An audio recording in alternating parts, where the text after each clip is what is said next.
DPT bermasalah di sejumlah daerah. Masyarakat berharap pemerintah segera melakukan penertiban DPT agar tidak terjadi kecurangan. Berikut penuturan selengkapnya untuk Anda. Melihat bahwa DPT ini sangat berpengaruh sekali. Itu pertama.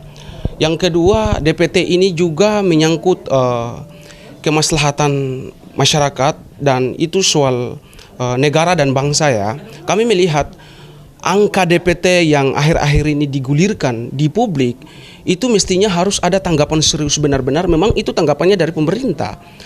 Durasi waktu pemilihan presiden, legislatif, DPD RI, pileg dan sebagainya itu waktu durasinya sudah dekat. Nah, kami dari masyarakat ini sangat berharap kepada pemerintah harus benar-benar proaktif terhadap DPT, baik itu DPT bermasalah maupun DPT yang tidak bermasalah, sehingga ini tidak menimbulkan gejolak kepada publik dan masyarakat dan tidak menimbulkan keresahan kepada masyarakat. Kenapa harus menimbulkan ke masyarakat? Karena pertama, harusnya di seluruh daerah untuk Indonesia pemerintah harus betul-betul menatar pendataan melalui sensus-sensus mulai baik tingkat RT, RW ataupun desa sampai seterusnya, sehingga data-data itu lebih jelas dan lebih konkret.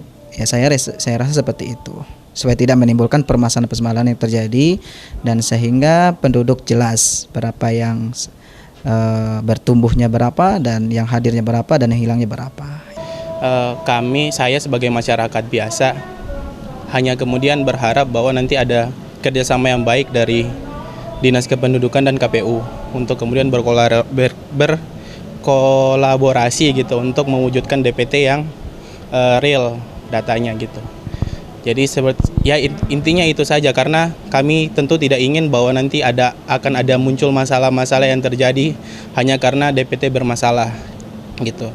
Itu yang kemudian hal yang paling penting untuk dipahami, karena DPT bermasalah ini rentan terjadi kecurangan di antara pada kontestasi pilpres atau pileg berikut gitu. Jadi intinya saling sinergi antara Dinas Kependudukan serta KPU untuk kemudian membuat atau kemudian melakukan sensus kembali, bisa jadi melakukan sensus kembali untuk agar supaya DPT yang ada itu benar-benar DPT real sesuai dengan apa yang terjadi di lapangan, seperti itu.